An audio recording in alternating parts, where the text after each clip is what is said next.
Hello, we're going to be talking about rational equations. All right, friends, I'm doing a little multitasking, trying to still be available on Zoom in case someone needs me, and start recording this lesson for next week. So we might get interrupted, but I will try to pick back up. And so, as I already mentioned, this is going to be on solving rational equations. Let me share that screen. Should be in your notes, of course, right after your synthetic division information of what we did last week. So solving rational equations, we've got a couple different methods. If it is already a proportion, then you're going to cross multiply to do this. All right, so you have done this if you were in my Algebra 1 class, where we could crisscross multiply to solve these. And so if they're of that type, that is going to be the easiest thing to do. So this 7 is going to go 7 times x. And then we're going to go the other way, which is going to be 4 times x minus 6.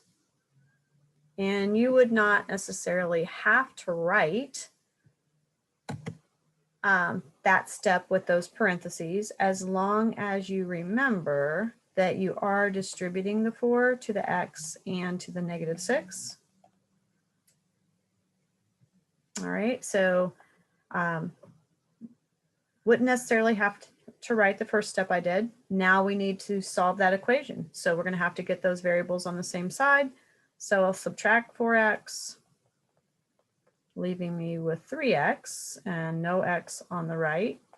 And then I'll divide by 3 and find out that x is equal to negative 8. So if it's one fraction equal another fraction, then we can use this cross multiplication process. So 3 times 2a plus 1 would be 6a plus 3. Notice how I just went ahead and distributed it as I did it. If you are tempted to write 6a plus 1, then you might want to show the step with the parentheses to remind yourself. And then we're going to go the other way. By the way, it does not matter which way you go first. Doesn't matter which part's on the left or the right, but it does matter that you are multiplying the cross products. So I didn't do that on the other side. So I'm going to have 7a minus 56. It will not work out the same if you write 56 minus 7a, because the 8 is the one that's negative. Now I need to get my variables on the same side. I'm going to veer off from my normal, and I'm actually going to move my 6a to the right. So subtract 6a on both sides. And then I'm going to add 56 to both sides.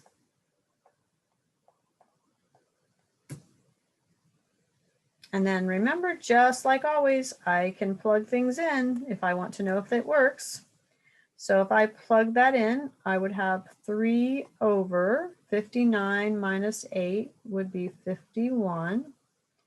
And on the other side, I have 7 over, see, that's 118 plus 1, 119. Something doesn't feel right.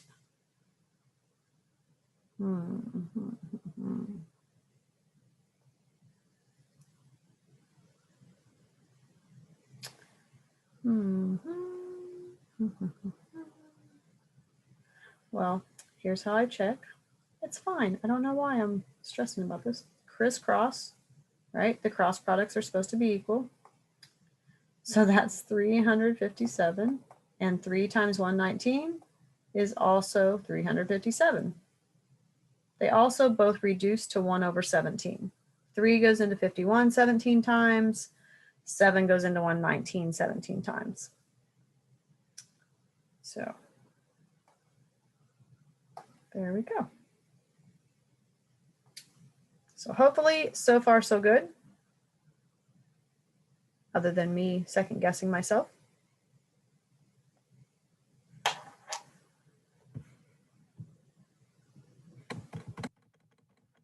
Now, some of them are going to end up being quadratics when we cross multiply.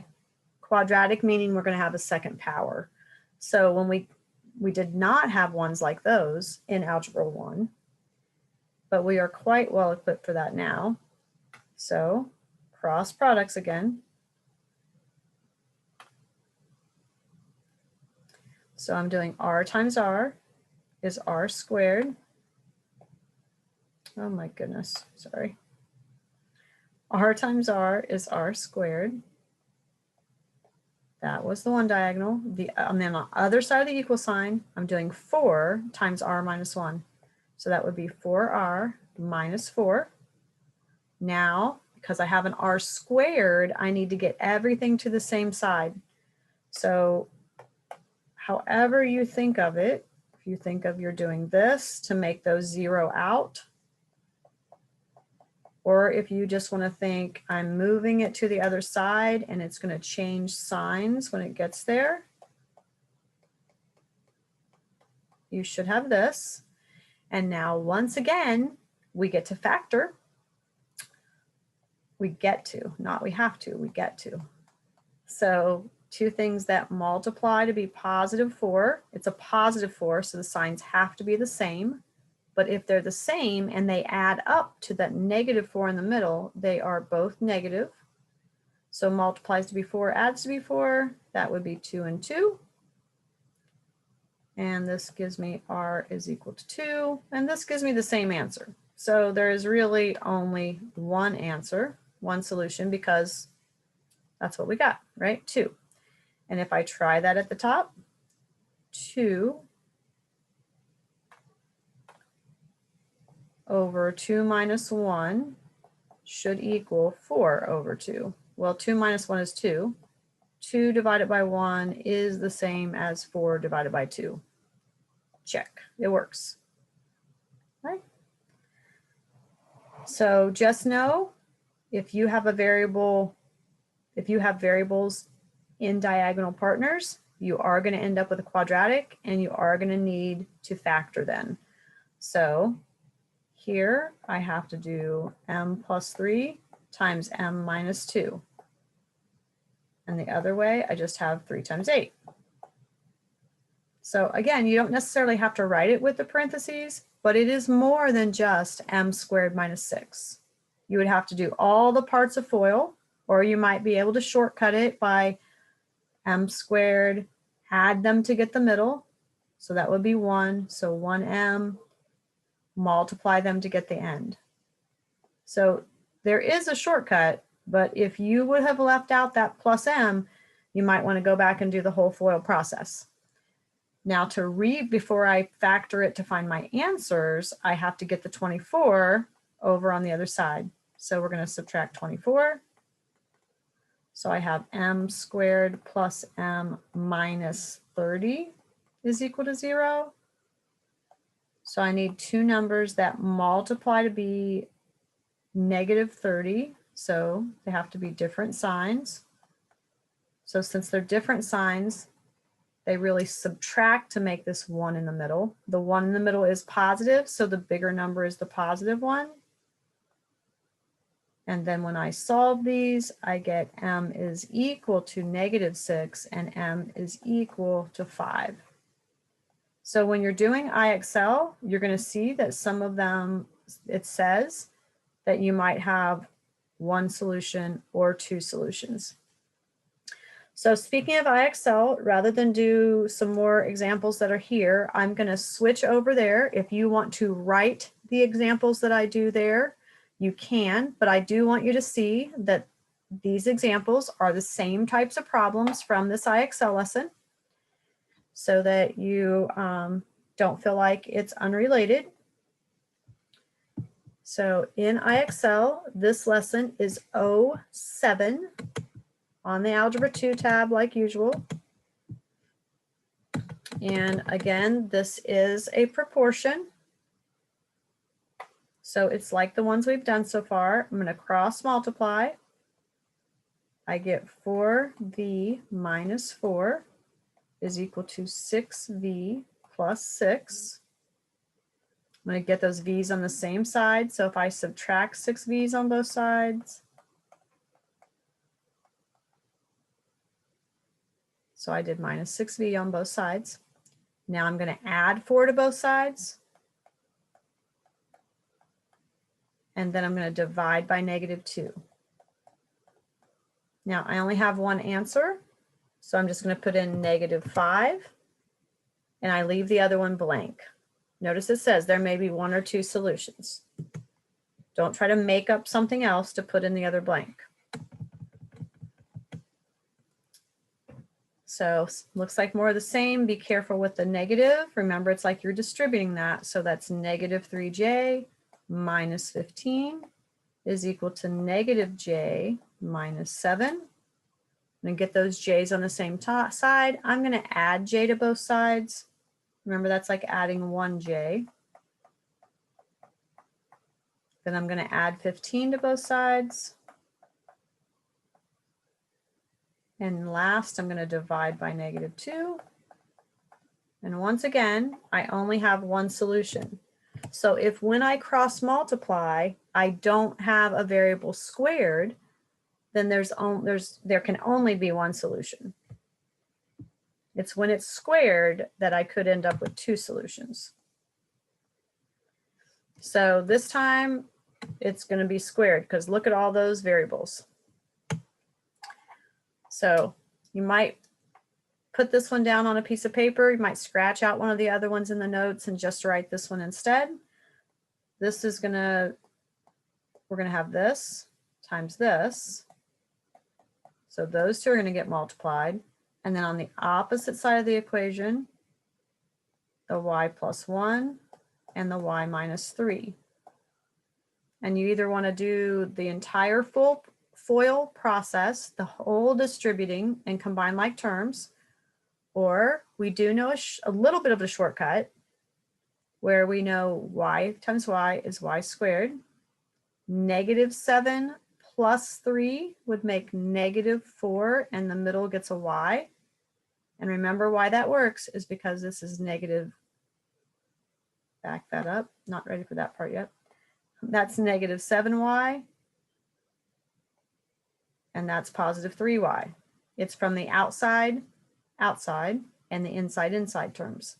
And then the last part, of course, is -7 times 3, -21. So without writing -7y plus 3y, I just combined them before I wrote it down.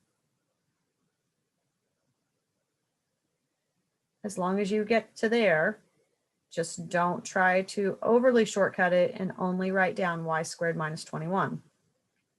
So on the right, y squared, a positive 1 and a -3 when I add gives me -2y. And when I multiply 1 times -3, I get -3. And then now, as it turns out, since both sides have a y squared, when we combine the two sides, we're not going to end up with a squared. Watch what happens. If I try to put these on the same side, oh, they're just gone completely. So I have -4y minus 21 is -2y minus 3. And what I'm solving actually turns out to be a linear equation that's only going to have one solution. So I'm going to add 2y.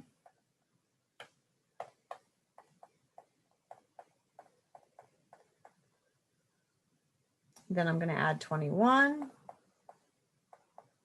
So 21 and -3 makes 18. Divide by -2. And I get -9. So while at first glance, I even initially was thinking, oh yeah, this one's definitely going to have 2.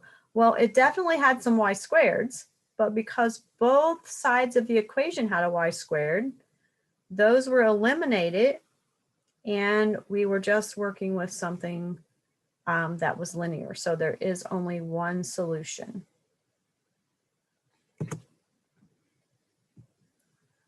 So this one's going to be very similar. So I'm going to jump ahead.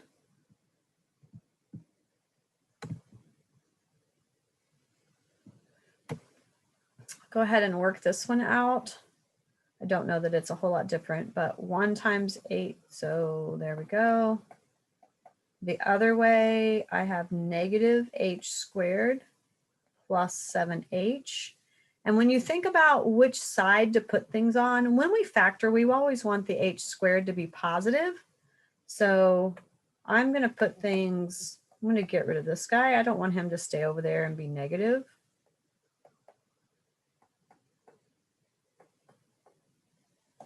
So when we're factoring, we want our squared term to be positive. So now I have h squared plus h minus 20.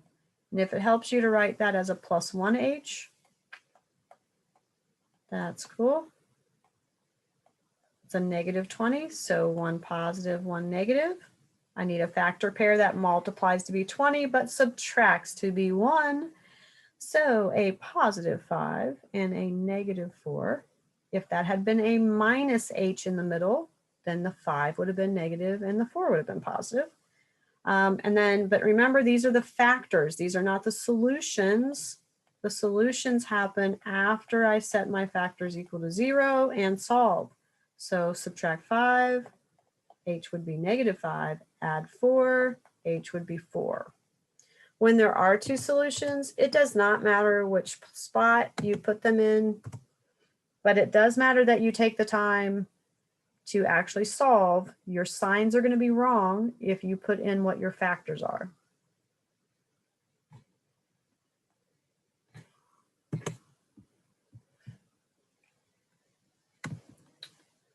So let's see, those all still look the same, still look the same. I'm waiting to see if there's one like I would normally teach you that is not a proportion.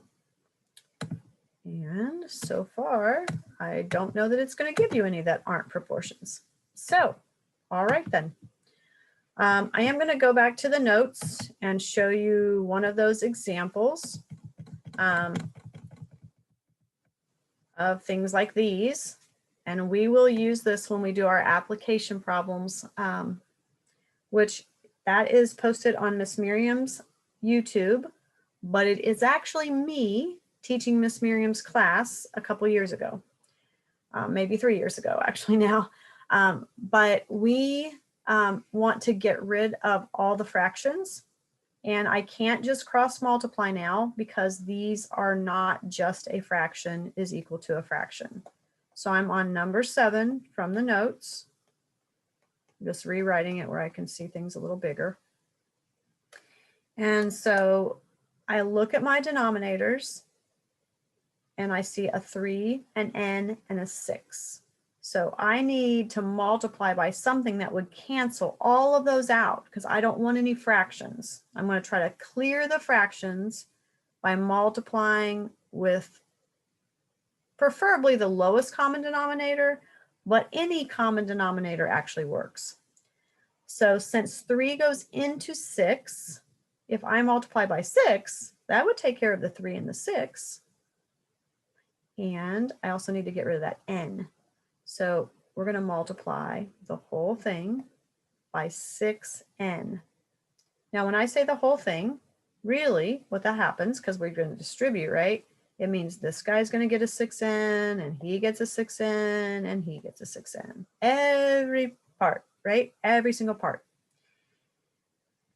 And then you have your choice. You could multiply first and then divide, or you could cancel and then multiply. The canceling is like doing the dividing first. And that's what I like to do, but it's totally your choice. 3 goes into 6 twice. So 2 times, I still have the n, so 2 times 4 times n, that becomes 8n. This n cancels off that n. This just becomes negative 7 times 6, negative 42.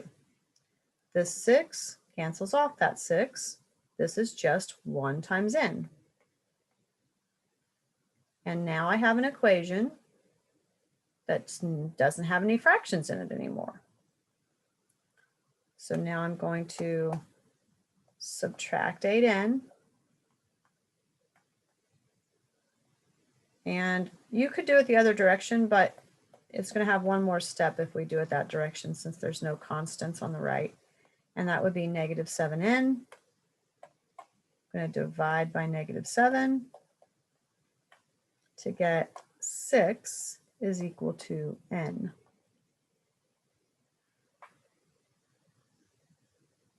All right, let's try maybe 2 more. So number 8, I need to multiply by a 2 and a k to get rid of those fractions, right? Because I see those are the things I see in the denominators. So everybody is going to get a 2k. And then I'm going to cancel out the part that's in the bottom so that it's not a fraction anymore and multiply the numerator by what's left.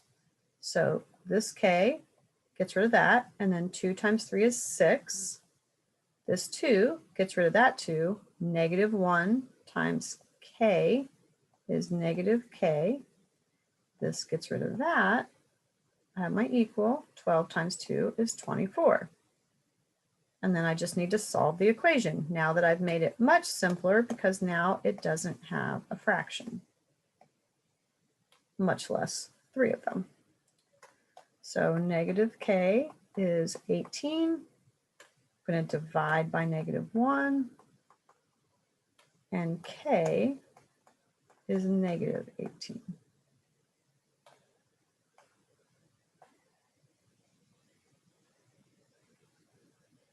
All right. So we haven't been interrupted today. So you know what that means. It means some folks didn't show up to get some help like I was hoping they would.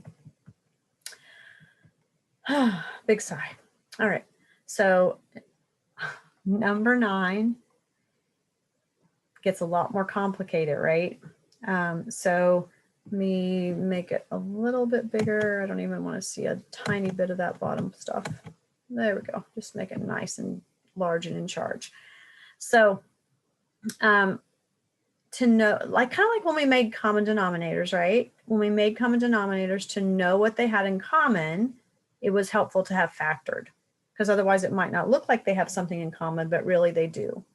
So this p squared minus 4 would factor to be p minus 2, p plus 2.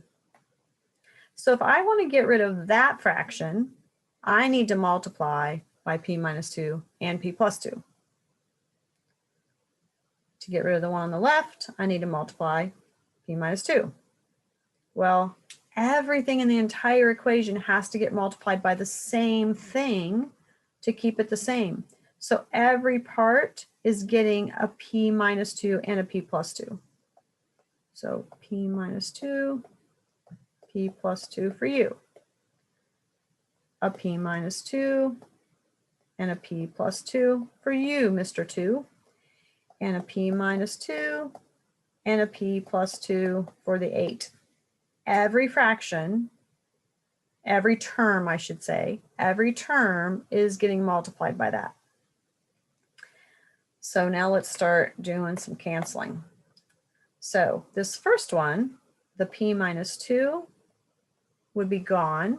So really it only gets multiplied by the part that it doesn't have. So I'd have p times p plus 2. So just think about like when you made common denominators, right? You had to multiply by the part that it didn't have. That one doesn't have the p plus 2.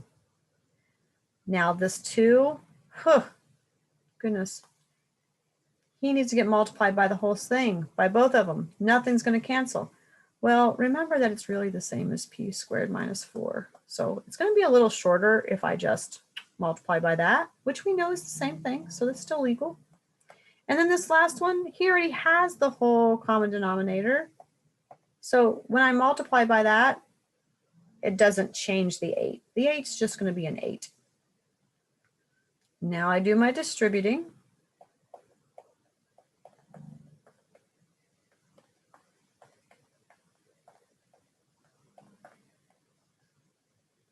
Then I'm going to have some like terms to get together.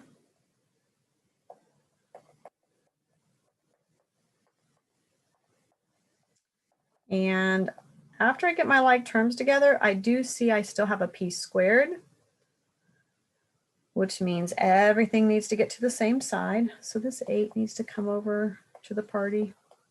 So I have 3p squared plus 2p minus 16 is equal to 0. And then I'm going to have to factor that. So I'm going to make my asterisk. 3 times negative 16, negative 48. 2 in the bottom. 3 p's on both of these. A plus and a minus. And then 2 numbers that multiply to be 48. But when I subtract, since they're opposite signs, I get 2 would be 8 with the plus and 6 with the minus. And then I need to reduce if I can. So if I do this, I get 3p plus 8. And this side, when I reduce, this side does reduce. It reduces to p minus 2.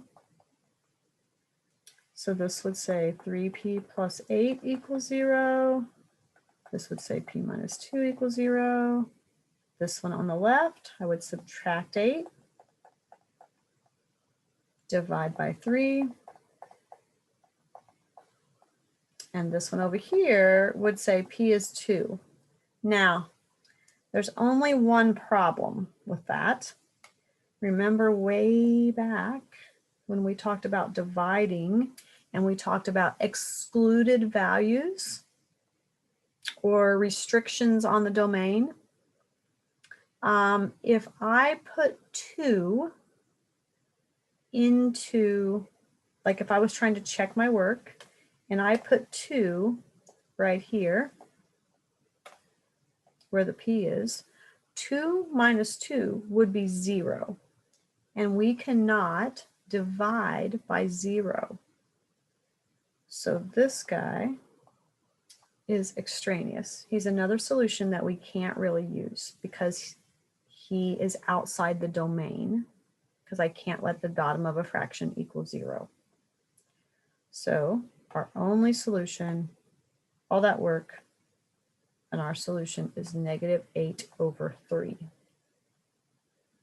Right, so as you've already seen, the IXL lessons do not have a question quite like that. So you're in luck there. But I did want to expose you to a little more of that.